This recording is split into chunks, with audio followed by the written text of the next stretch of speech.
A very good morning to all of you. Today's our topic is antibodies. Now, what is antibodies? They are a glycoproteins or we can say immunoglobulins.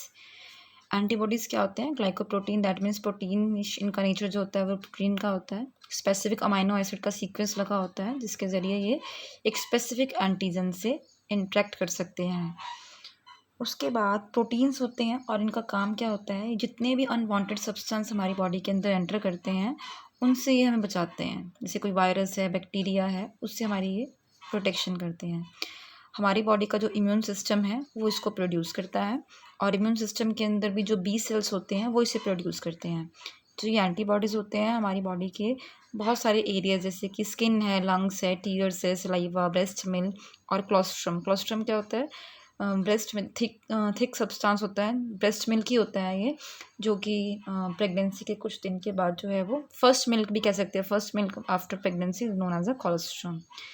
Each antibody has a combination of 2 light and 2 heavy polypeptide chains. That means इसमें 2 chains होती हैं, heavy chains और light chain, दोनों ही दो होती हैं. Heavy chains जो होती हैं उसके अंदर अमाइनो एसिड ज़्यादा होते हैं.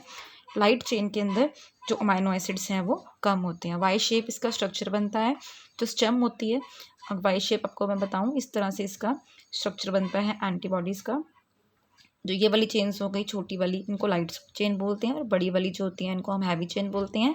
जो ये वाला स्टेम है, स्टेम जो होती है वो हैवी चेन्स की बनी होती हैं. इस वाले पोर्शन को हम कॉन्स्टेंट पोर्शन भी बोलते हैं और ऊपर वाले पोर्शन को हम वेरिएबल पोर्शन भी बोलते हैं. ये दोनों जो आर्म्स होती हैं, दोनों हैवी और लाइट चेन जो होती हैं वो पैरेलल होती हैं. देखो दूसरे के पैरेलल हैं each other except for the antigen binding site. मतलब कि ये जो ऊपर वाली साइट है, ये वाली जो साइट है, these are antigen binding site. Attachment जो होती है इनमें with the help of disulphide bond, इनमें डाइसल्फाइड बॉन्ड आप यहाँ से रख लो. ये वाला पोर्शन जितने मतलब इसमें पूरी जो अटैचमेंट होती है वो डाइसल्फाइड बॉन्ड के ज़रिए होती है. और वी रीजन भी बोलते हैं हम इसको, एंटीजन बाइंडिंग साइट भी बोलते हैं. जो रिमेनिंग पोर्शन होता है एंटीजन का उसको हम कांस्टेंट पोर्शन बोलते हैं. दैट मीन्स जो ये नीचे वाला पोर्शन है इसको हम कांस्टेंट पोर्शन बोलते हैं. ऊपर वाले पोर्शन को हम क्या बोलते हैं? वेरिएबल पोर्शन बोलते हैं.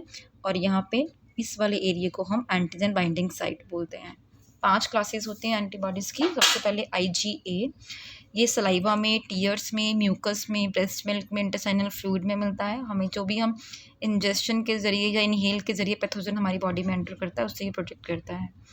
IgD जो होता है ये surface of the B cell present होता है, अफेक्टिव होता है against the toxin and the allergens. B cells की मैचुरेशन और एक्टिवेशन में ये बहुत हेल्प करता है. IgE जो होता है स्किन में, लंग्स में, म्यूकस मेम्ब्रेन में होता है ये. और जो हमारे मास्ट सेल्स होते हैं उसमें जो हिस्टामिन जो प्रोड्यूस करता है, मास्ट सेल प्रोड्यूस करते हैं हिस्टामिन, उसमें ये हेल्प करते हैं. और अदर केमिकल्स जो होते हैं हमारी ब्लड स्ट्रीम में उसको पहुंचाने में हेल्प करते हैं. एलर्जिक रिएक्शन जितनी भी होती हैं उसकी फाइट में ये हेल्पफुल हैं. IgG जो होता है कि सबसे ज़्यादा जो एंटीबॉडीज़ की जो फैमिली है सबसे ज़्यादा IgG पाया जाता है, ब्लड और टिश्यू फ्लूइड में होता है. और जो IgG है ये प्लेसेंटा के थ्रू पास भी हो जाता है और मदर मिल्क में प्रेजेंट होता है. इफ़ेक्टिव होता है against the bacteria, virus, fungus या फिर जितने भी टॉक्सिन्स होते हैं उनमें. IgM जो है लार्जेस्ट है बट इसका जो नंबर होता है वो बहुत ही कम होता है.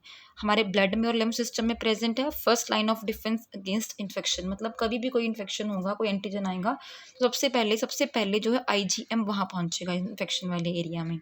सो आई होप आपको क्लियर हो गया होगा कि एंटीबॉडीज़ क्या होते हैं.